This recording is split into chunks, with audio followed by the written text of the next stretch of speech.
Okay. Hopefully I was muted. Okay, good. All right, private. 2, switch. Make sure we don't have that issue going on. 2 is a computer. All right.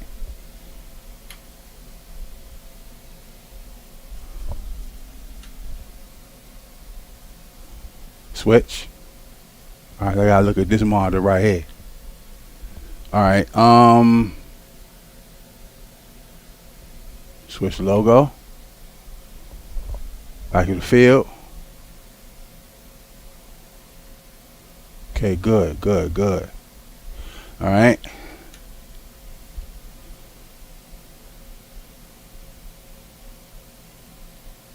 All right, so we got 3.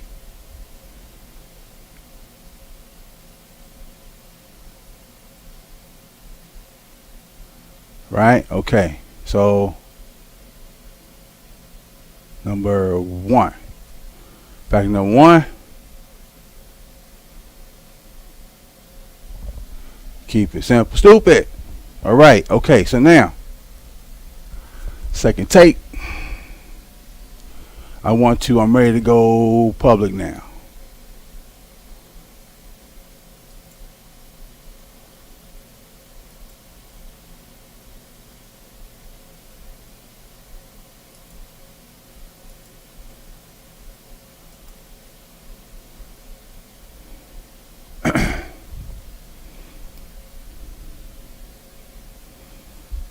Just want to give everybody time to come on.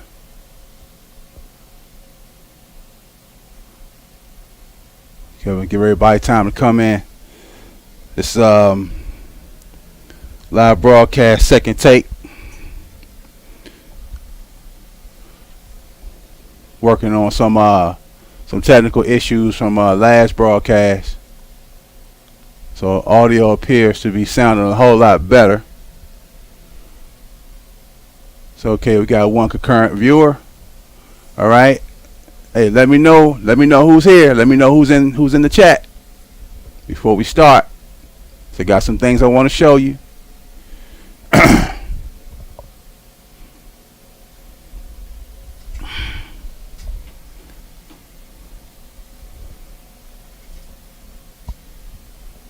Okay.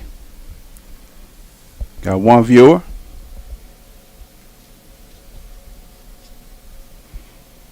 So in the meantime, let's see here. Let's get our monitor straight. So let's see here. We're gonna switch over to the game table, and I'll work on this bass. Torrance Barnes, welcome Torrance. Welcome to the Electric Coast channel. This is a our second take of a live broadcast from yesterday. Howard Klein, welcome back, Howard. Welcome back. Yeah, I was working on this bass right here, and from this is the bass from yesterday. So we got all I've done to it was just put pliers on it. Haven't applied any heat yet. So we'll just wait for some other people to come in. So I got my Zurion pliers here. And this, I'm just flattening on these prongs.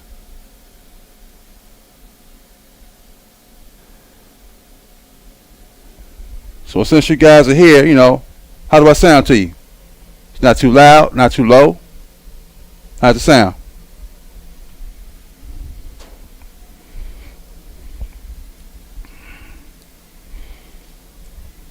Before we go further into the broadcast, I'll wait for some more viewers to come in. So yeah, again, as I was saying before, I was flattening these prongs. I'll take you over to the microscope and show you the base, the bottom of the base.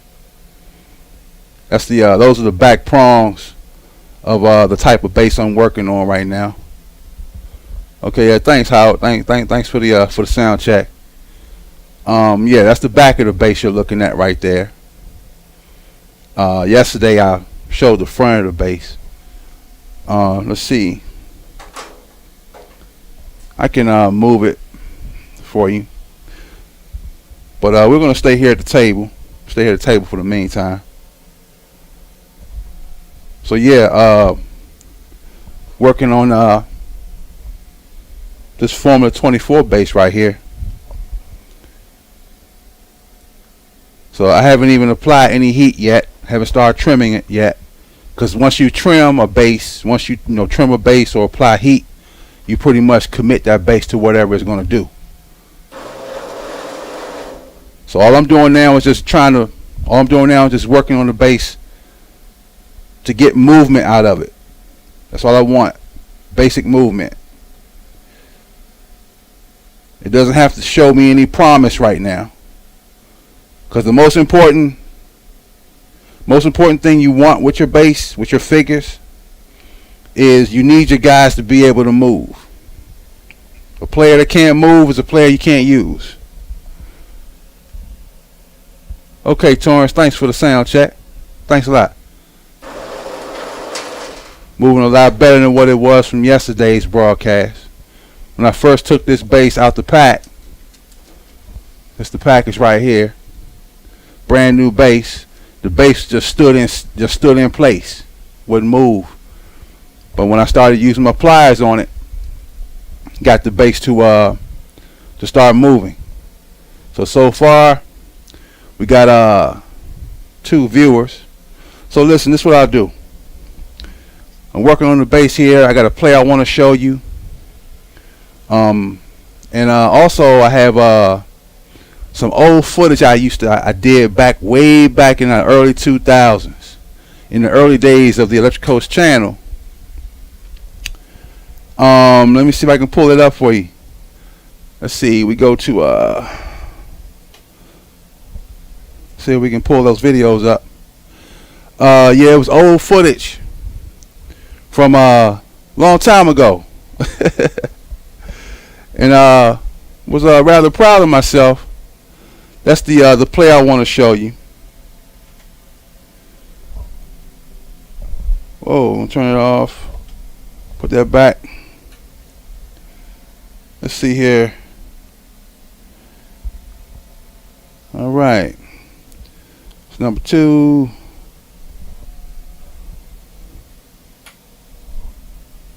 That's the play I wanted to show you. Let's see if we can get up our old footage here. Okay, nope, don't have that. So let's see here what we got. Put that back at number 4.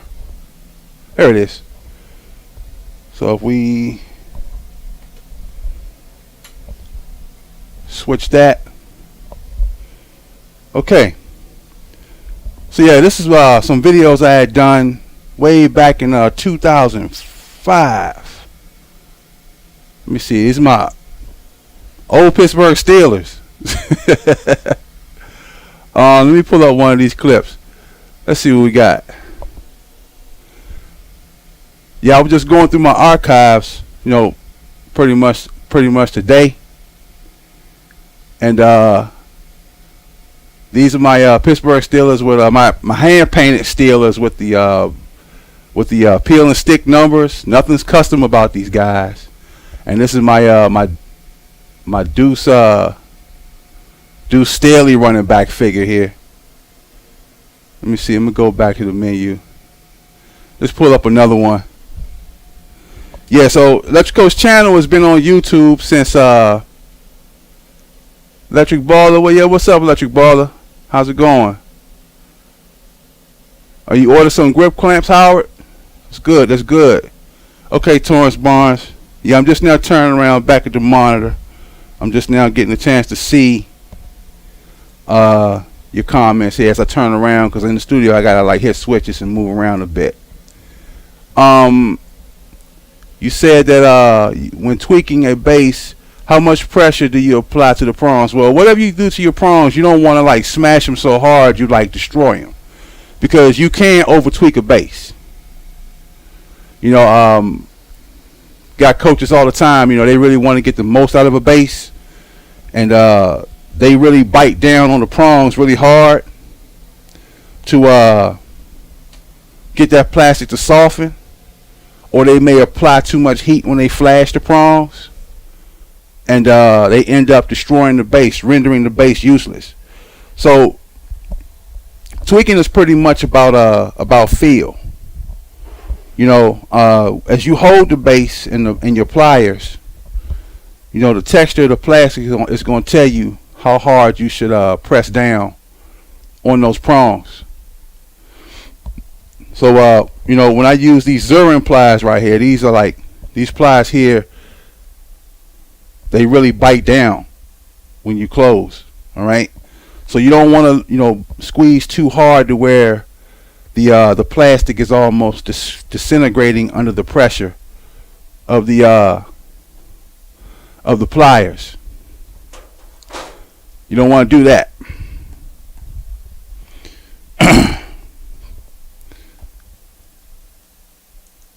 Yeah, so that's the thing with base tweaking. Forgive me for a moment. I had to pause and check my gear here, because make sure everything is still on. I just installed brought in a new mixer here, and learning what to do with it. Working on it here, trying to get the right settings down. So yeah, with base tweaking, you want to be careful how hard you bite down. And you said Howard Klein, you said, as you said, good to use with the ITZ tweaking dials. Yeah. Those pliers, you want to use this dial right here, and they're different thicknesses, and they allow you to set the base on the respective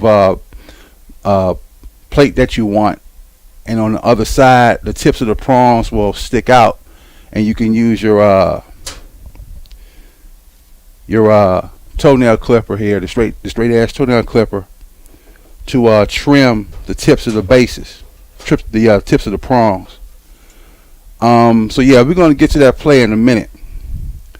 But yeah, I showed you a little bit of footage there of one of my older videos as far back as 2005. The Electric Coast channel has been on YouTube since 2008. Been in existence. We've been in existence since 2002. That's when I came back to the hobby. You know, so I had been playing this game since I was a kid back in the day. And yeah, no, we don't want that one.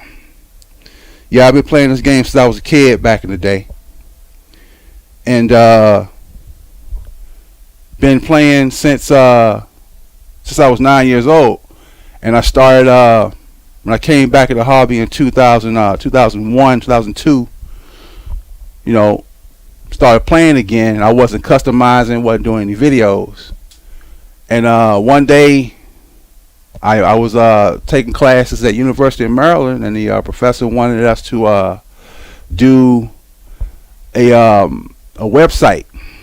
And I didn't have any idea what to put on the website, so it just hit me. I had my electric football board in the man cave, and I started doing videos. And here we are today, 2022, Electric Coast channel. And these are some, like I said before, these are some of the videos that I had as far back as 05. And as you can see, I was playing with the typical Fab 5 players, and there was some Buzzball players in there too. You know, this board you're looking at, that was my first custom board. And I was playing with those Tudor bases, and I had just learned how to tweak. Just learned how to tweak bases back then. You know, because in the early days, we weren't as kids, we weren't tweaking back then. Although there were some older guys doing it, but they weren't teaching us. So the performance that we get out of our bases today, guys were doing that back in the day, back in the early 80s. All right. So yeah, this one of the bases I'm working on there, and this base right here is another ITZ base. This is a Foreman 37 base. Let's run this one. I want to make sure the tweak is still holds on this one. Let's see what we got. This is one of my safeties right here. So when you tweak a base, sometimes, after the bases sit for a while, after the base sits for a while, the plastic may, reform again. It may come out of its tweak, if you will, and you may have to put your pliers back on it again and touch them up. Okay, Torrance Barnes, you said, yeah, I didn't realize that the game was still around until my wife said she saw something on YouTube. Yeah, when I came back in the game, I was at home, playing, just solitaire play. And I had gone on the internet and I started looking around, and I found companies like Buzzball. And Miggle was going around the country holding tournaments.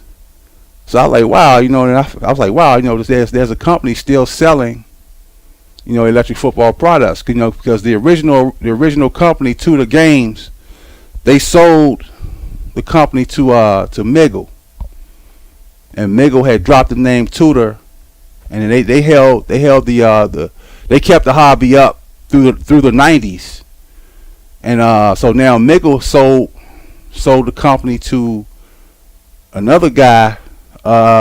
Forget his name. He the new owner of the electric football company, Miggle. He dropped the Miggle name and went back to Tudor again. His name escapes me all of a sudden. I forgot his name, but Tudor is still selling. Tudor is back now, and they're selling their electric football products, boards and figures and bases. But you got other companies out there as well. Now if you want to go custom, you gotta go with companies like Game Day. You got of course you got ITZ. They sell their bases. You got 808 out in Hawaii. They sell figures also. Matter of fact, this is one of an 808 figure right here. Yeah, this guy right here. I have yet to even work with these guys.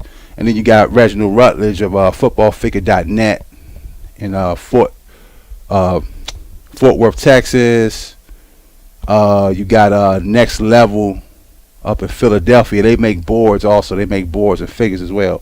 So if you want to go custom, you want to look at those companies. So like for me, I'm a custom guy now.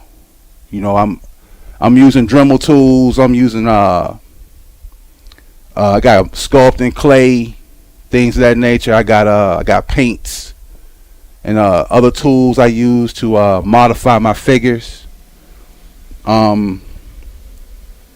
This figure right here is a modified Haiti Repro linebacker that I turned into a corner or a safety.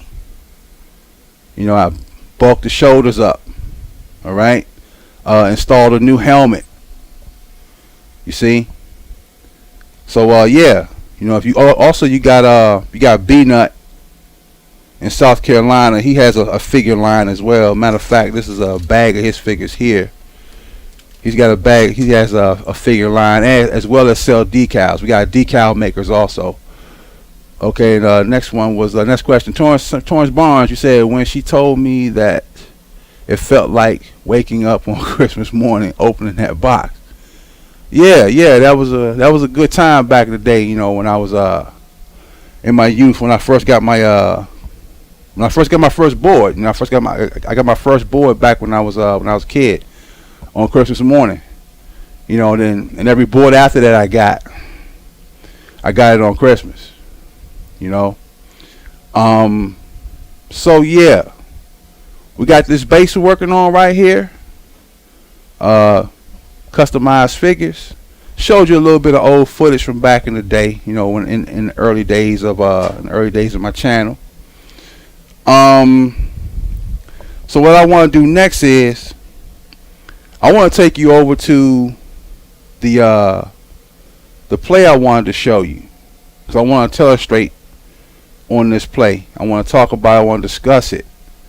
I think it's a very interesting play to watch and to discuss on. So give me a moment here and let me switch over to the to the play here. 5, 6. There it is. All right. So it should be showing up shortly. All right. Again, this play was at the Capital City Clash back in April 1, and I'm gonna run it and just let you guys take a look at it. It's a couple of plays, by the way. I need you to see this first one in order for us to break down the second play. Check comments. Do coaches still use the original Tudor bases? Yeah, coaches still do. Coaches still do. So you can use pretty much whatever base you want in tournament play. It's entirely up to you. You know, it's at the end of the day, if you want to be competitive, if you want to play well, you got to practice and you have to tweak. You have to train your bases. Because when that base comes out the pack, you know, here's again an ITZ base. That's pretty much what I got on my table right now. My Tudor bases are on my shelf. I didn't prepare those for this live video here. But when you take a base out of the pack, that base is really not ready for competition yet. Because believe me, if you step into a tournament and your bases aren't prepared to play, you know, your bases moving is not enough. Your bases really have to perform. And that's another reason why I do these telestration videos like you're about to see here. If your players are not prepared to play, you're going to be in for a rude awakening when you match up against some of these guys on the floor. All right? So I'm going to start this video right here, and I want you guys to take a look at it, and then we're going to go to the second one, and we're going to discuss. All right? Okay, here it goes. Oh, I got it. Option.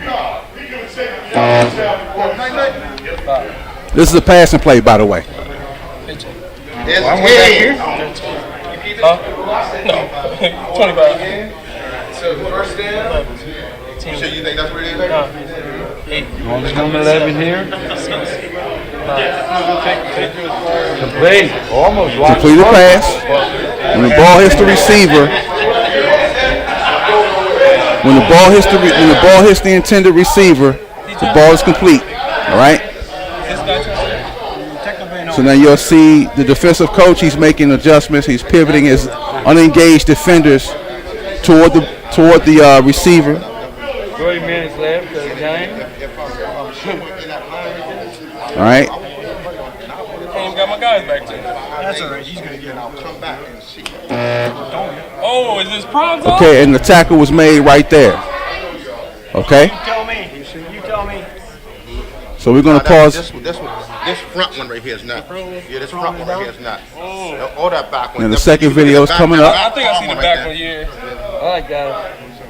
Dude, you are making this. All right, here's the second play. And here's the play I want you to see here. Boom! Sack. Got him. No, he definitely got him. Sack. All right, give my slide, guys. So we're going to stop that play, and we're going to minimize it. Now, here's where we're going to do our telestrations at, and I'm going to discuss with you what just happened. Make sure we got our right color here. I like my yellows. Check comments. So we got let's see, tweaking is very important. Turn my monitor around here and look at this. Okay, I would like to get into this, but don't think anyone in Washington State plays. Okay, we got leagues in California. I know that pretty much. We got the Los Angeles Electric Football League. They changed their name. I forget what it is. But if you come to Facebook, you join us on Facebook, you'll meet the whole community. And wherever you are in the country, we got guys who play.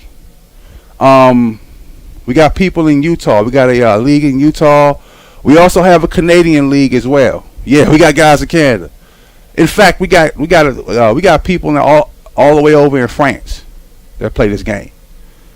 So yeah, we can get you connected with people across the country. You may have to, drive out of your state maybe. You know, so if they have a tournament in California, you know, you're in Washington State, okay, it's a couple states down, but, you know, we can get you out. You can get out there, you know, if time permits. Let's see, we got tweaking is very important. Electric ball, yes, it is electric baller. Okay, and Torrance Barnes, you're in Chicago. You're a little guy. Torrance, we got people in Chicago, man. No problem. Look, come on Facebook. Come on Facebook. I'm going to link the Facebook name, Facebook page in the on this video when I'm done. When we're done here. And it's crazy because Tudor Games is based in Washington. Yeah, well, yeah, they used to be based in Washington. They're not there anymore. The new owner of Tudor, he's not in Washington, I don't think. Or is he? You know, I forget where he's located at. Just like I forgot his name. Doug, that's his name. His name is Doug. I forgot his last name though. It'll come to me sometime. Yeah. Anyway, and that's right, Torrance Barnes. Yeah, France. We got a guy out in France. He does this guy. He's a real artist, man. He sculpts actual faces on his figures. Yeah, this guy is the truth, man. He's a beast. But the play you just watched, right? The first play you saw was a short pass. All right, the ball was spotted at the 25 because the previous play the coach had lost yards on the previous play, but that play was insignificant. It's not gonna it wasn't a good enough play for me to want to talk about. But this play here and the second play are those plays I want to talk about. Well, if you look at the screen here, you see the offense has an empty backfield pretty much. He's got 3 players in the backfield. He's got 4. He's got 4. The receiver here. That's 2. That's 3, and that's 4. Yeah, so he's got 4 guys in the backfield. All right, legal offense. It's clear I ain't. And the defense you see is set up in what appears to be a 4-2 with a cover 1. He's pretty much the defensive coach is pretty much sending everybody for pressure. Now the offensive coach, all night long, I was watching this guy. He's coaching the Wisconsin, the University of Wisconsin team, Wisconsin Badgers. All right, and what he likes to do, he actually lines up his receivers wide. You know, he has a receiver over here, and he's got this would be a slot receiver, and this other wide out is over there, right? Now, there's no problem with that. But in electric football, it makes you vulnerable to the pass rush from these open areas right here. All right? You can blitz from there, right? Now, trust me, there are guys in the hobby whose figures can cover the distance fast. The moment that board turns on, guys are out to get you. All right? But this offensive coach, he was a passing machine that night. I got some videos with him too. I'm gonna talk about him later. All right? But this particular play I wanna touch on. Okay, we got Doug Strom. Yeah, that's his name, Doug Strom. Thanks a lot, Malik RC Gaming. Thanks a lot, Doug Strom. Doug Strom is the owner of the Tudor company. All right. Hey, Malik RC, if you can, do you know where Tudor is located at in the country? Is it still in Washington State, or did Doug move it? I'm not sure. Okay. So look, you now got the offense has these open areas, all right, out between his receiver and the offensive line. Okay. So defensively, a coach can attack those open areas. All right. Okay, yeah. All right. Tudor Games is still in Washington State. That's Kent, Washington. Okay. Thank you very much. The latest I heard, it was somewhere in California. Okay, somewhere in California. About 10. I was 10 miles from your house. So, J Dizzle 069. Wait, 10 miles from your house, man. What state you live in, man? Yeah, what state do you live in? Let us know. Okay. So now, we got these open areas, these open zones, if you will, in the offense that the defense can exploit. On this particular play, the defense doesn't go after that.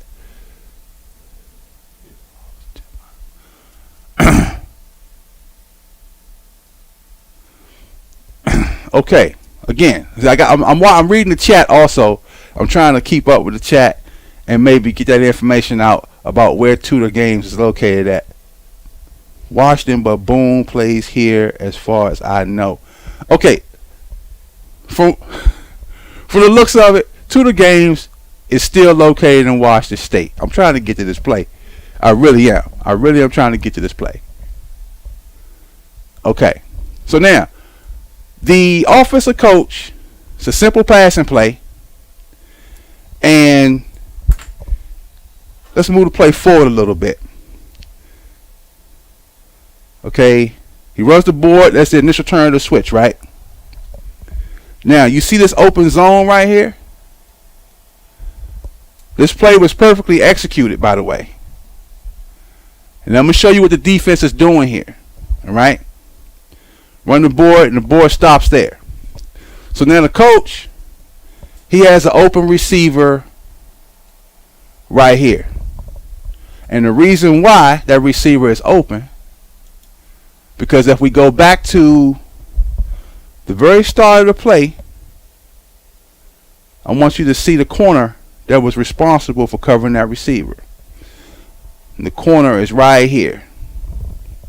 And if you notice, the corner is facing upfield away from the wide receivers. And now some of you would say, well, shouldn't the cornerback be facing the receiver? Like, I mean, if you're a person who don't know anything about football, or if you know one thing about football, you know that the other team is supposed to oppose you, right? They're supposed to work to stop you from going up the field, not to let you run.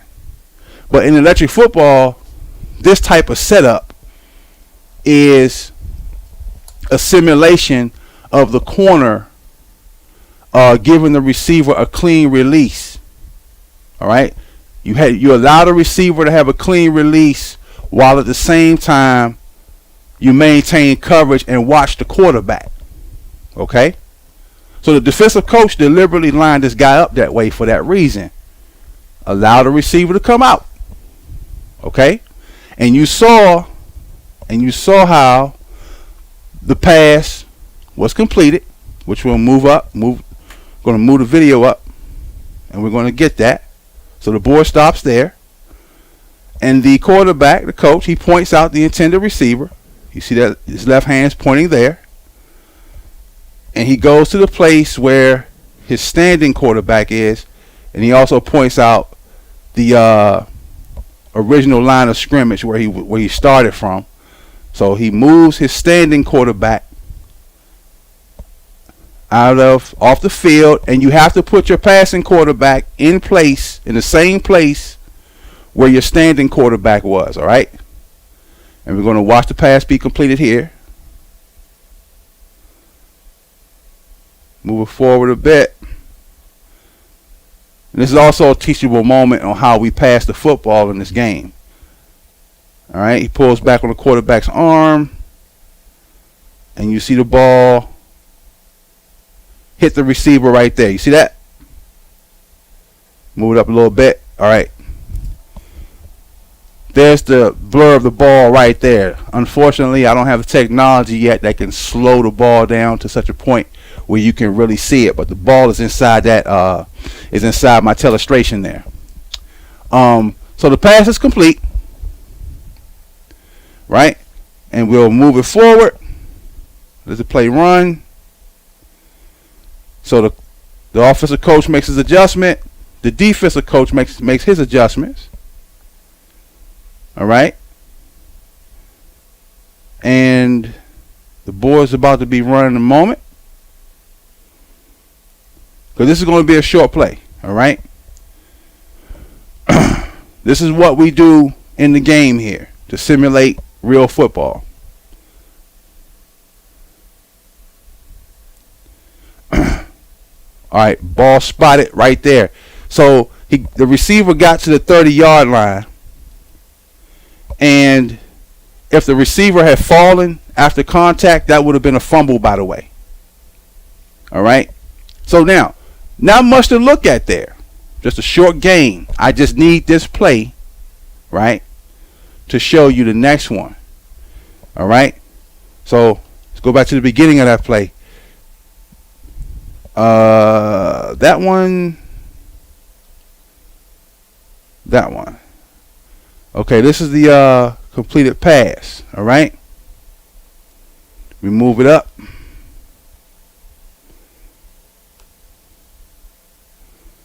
Okay. Now here we see the same formation, right? But this time there's a single running back in the backfield. Right here. And again, the offensive coach, he loves to set his receivers wide. Okay? He loves setting his receivers wide. He motions his running back out of the backfield. Let's see. This okay, boom, there it is. Let's bring it back. This play, by the way, was a sack. We're going to bring it back. Now, again, as I was saying a moment ago, the offensive coach, he loves to set his receivers out wide, like wide receivers are supposed to be set, right? No problem. But like I said earlier, that makes your offense vulnerable to outside pressure. All right? Got all this space open here, and you got space open there. And you got space right here. Okay? So the coach all day, he was completing passes. So he was no slouch in that area. And I think he gambled a little bit, because when he saw, again, the defensive coach setting his cornerback running upfield, the defensive coach was betting on this passing lane being open right about there so he can make that completion again like he did on the last play. All right? But what I think he didn't bank on, I don't think he banked on the speed of this pass rush right here. That's what I think he didn't think this guy was going to be able to cover this distance that fast before the receiver got open right here. And that's why he didn't really pay any attention, or he didn't take that outside rush seriously. Okay? Can you use ITZ sideways bases? Yes, you can. Oh, you know what? No. I think those lateral bases have not been approved by the TOC. Yes, you can go to the well too many times, Howard. That's true. That is so true. But this coach, this offensive coach, this guy, like I said, I got other videos of him in this game where he was doing some great things. I'm saving those videos for later. In this video, I want to show how in defense, how you can gamble and you can come out big if you take risks and if things work out right for you, right? You can make things happen. So again, the defensive coach, he had his corner facing away from the receiver to run upfield, allowing the receiver to have a clean release upfield, which was almost, throwing the quarterback a bone, baiting the quarterback. You're going to let your receiver go, but you're going to underestimate or you're going to gamble yourself and think that this guy's not going to get there. All right. So it's a thing of a situation where who's going to get there first, the receiver or the pass rush. All right. Let's clear our ink. Let's move the play forward. So here's initial turn of switch. Now, as you can see, that lane is not there now because the safety here, he jammed the tight end. So if the quarterback wants to make this throw in electric football, throws are usually line of sight. Let's move ahead a little bit more. You see it? The passing lane is now in this area and the receiver ain't there. Whereas the passing lane used to be over here. You see? And that safety jammed that tight end in that passing lane. So it makes the quarterback, hold on to the switch a little bit longer. Let's move the play a little bit forward. Still, passing lane ain't there. So basically what the defensive coach did was, defensive coach did, he charmed the quarterback into believing that he's going to be able to make that throw again. He charmed the quarterback to make him think that this guy was going to be open. But he wasn't. See? From the last play, he gave the defensive coach, gave the offensive coach that look with his cornerback facing upfield. Now, just in case, now I want to show you how the defensive coach was covering his butt the whole time. Let's say if the pass was complete. The defensive coach has a safety up top, ready to help this corner if the receiver somehow escaped. So this safety would be able to come across the field and help the corner, and they would meet somewhere around here. All right. So the defensive coach, he was a master that night. He and his uncle, they come together, and those two guys, they come out of Oklahoma. These two guys, they ball. Matter of fact, both of them champions. Last summer, the guy that's coaching the defensive team, he won the Capital City Clash last summer, 2021, or last spring, 2021, and his uncle won also. No, he didn't win the year before that. He won this one. His uncle won this tournament this year. Matter of fact, you'll see that video also on my channel. I showed the second half of that game, and he won the championship this year. So both uncle and nephew, they ball. All right. So again, defensively, he charmed the quarterback into believing that the receiver was going to be in that lane again, but he took everything away. He allowed the receiver to go, allowed the receiver to fly. But that passing lane was no longer there. See that? It's not there. And as a result, quarterback got sacked. Okay? So, when you play this game, if you're into this game like I'm into this game, or like the guys I know who are into this game, we know how to play. We know what to do. We know what we're looking for. And we know how to make things happen. And it all starts with what you do at training camp on the game table.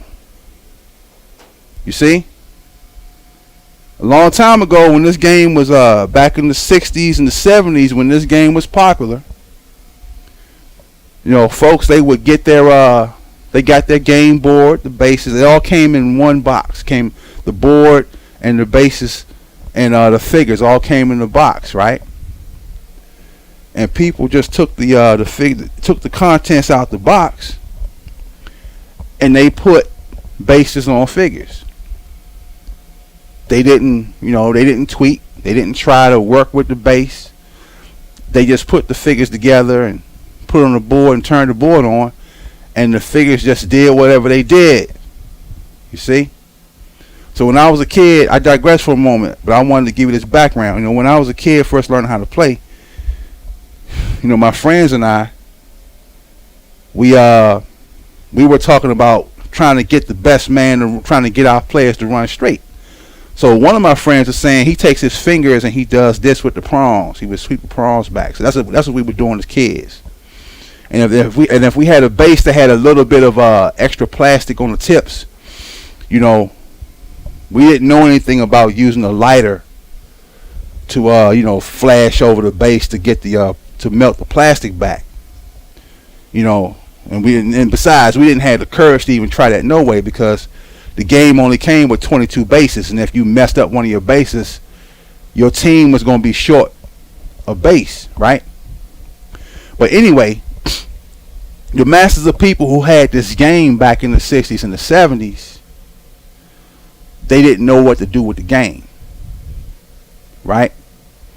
So the guys you see, the videos, the guys of the videos, the guys in my videos you see, and myself and other guys across the country, we unlocked the secrets of this game. And that's why we have this community that we got now. You see, you got to practice when you play electric football. You can't just, get up out of your bed and get your board and your bases and figures and just put everything together and just push it out there and just push the button and go and expect things to happen. No. If you want this type of outcome, this kind of performance here, and both guys, both coaches, offense and defense, you want these guys to respond in this way. Look at how that linebacker just comes off the edge, outside, straight to the quarterback. That's what a football player is supposed to do. If you want your guys to respond in this way, you got to come to the table. And I should have switched over. Yeah, you got to come to the table, and you got to practice if you want your guys to move like this. And I'm just slowing the video down with my with this slow motion box I got right here, so I can move it forward and stop it and bring it back. So really what I'm doing right here doesn't do these teams any justice. All right. So yeah, you got to practice. You got to put in the work. You got to sit down with your team and game plan and scheme on what you intend to do when you get out here when you match up against an opponent. All right. Let's read some more comments here. It says here, okay, you can go to the well too many times. Okay, yeah, I already read that one. That's true, Howard. That's true. We got I'm still learning how to play this game. Okay, Malik, that's good. That's good. You got to always practice. Always practice. And if I got plenty of videos here on the Electric Coach channel that will help you to put your team together. So whether you come to a tournament or not, if you just play solitaire, whatever you do, you'll get the most out of your gameplay.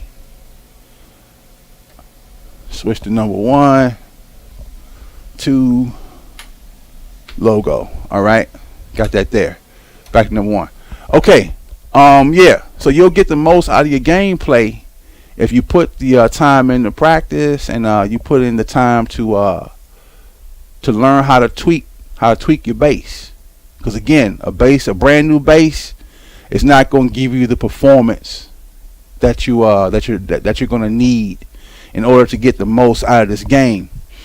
Howard Klein also said all wide receivers were covered. Yes, they were. Pretty much in this play to achieve this sack. And both sides of the field, yes. Maybe the OC should have used a mobile quarterback. See, again, as speaking of mobile quarterbacks, yeah, we got guys who like to run with their quarterbacks, but a lot of coaches put their quarterbacks on a standstill base. As you saw in this particular clip, you know, when the board's turned on, the quarterback's base doesn't have prongs. So, you know, we have bases that we deliberately cut the prongs out, and the base is pretty much a shell. And if you want your quarterback to stay right there in the middle of the field, just like that, that's the kind of base you use. And now the downside of doing that, you make it possible for your opponent to send pressure, because he knows your figure is going to be right there, just like a real quarterback. You know, if you stay in the pocket too long and you don't move around, the defense can get at you. All right. Now the rule set is, before the switch is turned on, you got to already have your figure on the table.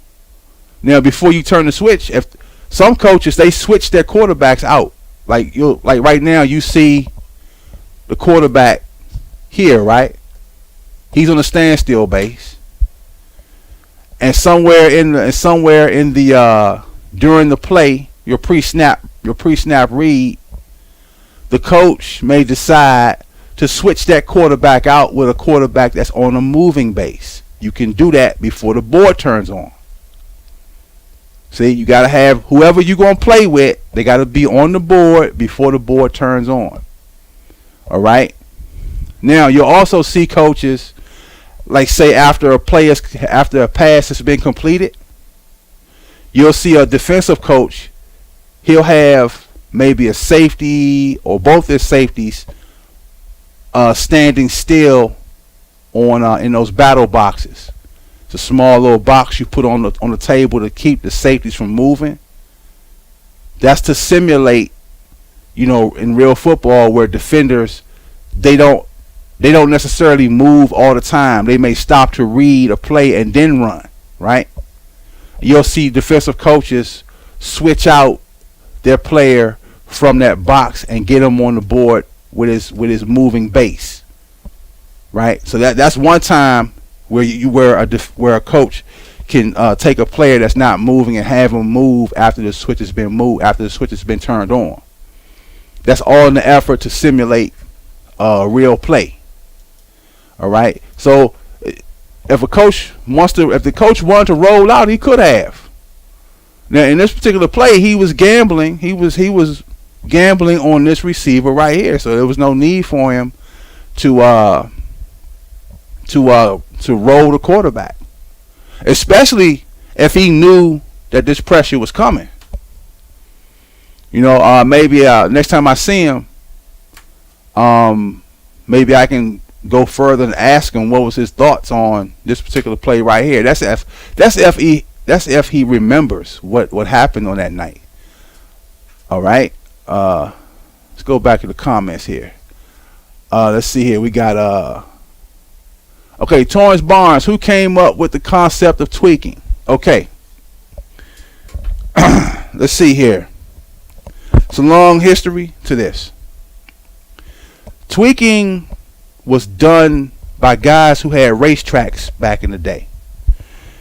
I mean, I don't know how old you are, but if you had a race car set, guys were doing modifications on the motors on their cars, and those same guys,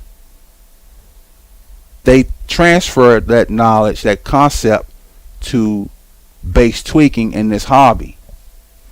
They were guys who were older than me.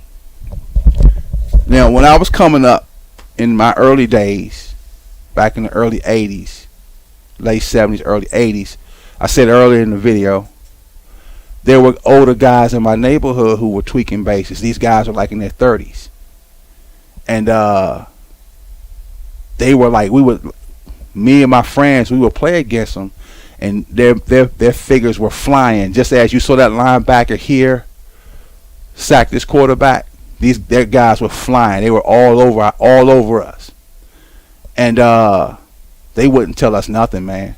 You know, I was probably about maybe like like what, maybe 10 or 11 years old, yeah, they wouldn't tell us nothing. They would play with us sometimes. They wouldn't play with us all the time. See, me and my friends, we played like every day. But the older guys, they would play with us sometimes. And so those guys, they knew what to do with those bases back then. I mean, they were boiling bases too back then. I had some boiled bases back then as well. And by the way, boiled bases are illegal in tournament play. I also have a video on my channel showing how to boil a base. But you can't use them in tournament play. All right. So yeah, base tweaking was started by some older guys from the racetrack hobby. They would tweak the cars, and then they transferred that concept to electric football, and other guys in the community, they learned to do it. And when I came back to the game in 2000, 2001, 2002, guys were talking about tweaking, and I was like, what? You guys use scissors and lighters on your plastic? What are you talking about? So I started doing it, and I said, wow, this is what the old guys was doing back in the day, and they wasn't telling me. They wasn't telling us. They wasn't sharing it with us. And base boiling I talked about, which is illegal. I learned how to boil bases too when I came back to the hobby. There was a company up in New Hampshire called EFDW, and they were selling boiled bases. They were selling boards and boiled bases. So I bought, and they sold some footballs too. They sold a little foam footballs as well.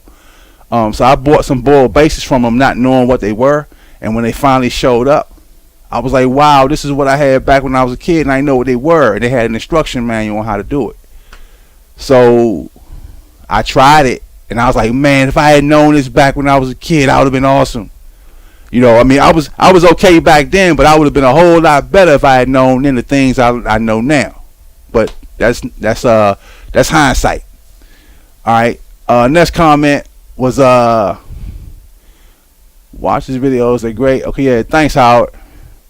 I'm still building teams and learning how to tweak. Okay, Charles, yeah, keep working on your tweaking.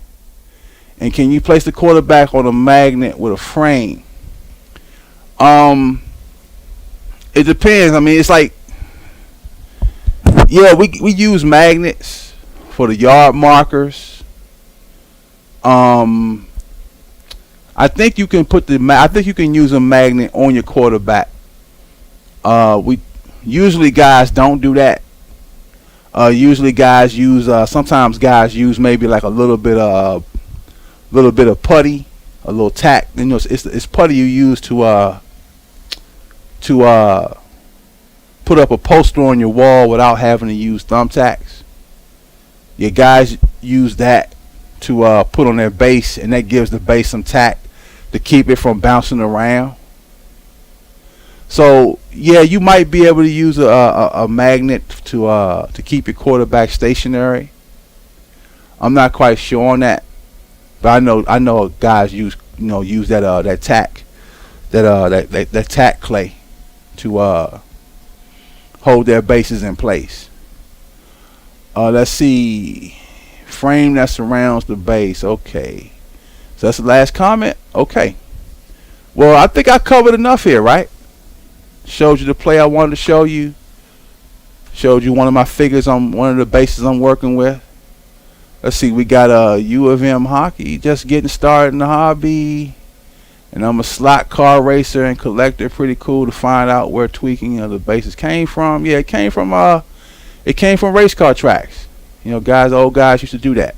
Torrance Barnes, he says he been around when I was young. This was around when he was young. Would never left the game had I knew this. Yeah, you know. Well, I mean, I think a lot of us left the game because, you know, as we went into our teen years, you know, we started doing other things. I mean, just myself, you know, I was going from 9th grade to 10th grade. So I sold all of my early stuff to a younger friend of mine, because I thought I didn't need it anymore. You know, as a matter of fact, a lot of the gear I had back in the day, my aunt's husband, he played and he didn't play anymore. He handed his stuff down to me. So, and then on that day, he gave me like this box of just huge of bases, man. I probably had something like 200 bases and figures and stuff in this box that he gave me, man. And I added that to my collection, and I played on it, and then when I got around 14, going 15, I sold my stuff to a younger friend. You know, so yeah, it would have been interesting to know if I had kept that stuff, how would that gear have competed against the stuff I'm using now and the techniques that I learned over the years, man. He said U of M hockey says we all left our hobbies to chase girls. Yeah. I guess you could go there. Yeah, I had back then. I had a girlfriend myself. Yeah, now that when I was old enough to get a summer job, you know, things changed up. Things changed up big time. Yeah. Okay, guys. So look, we're going to close here, and I thank you guys for watching. All right, this is the Electric Coast channel, and I'm Mo. Thanks for watching.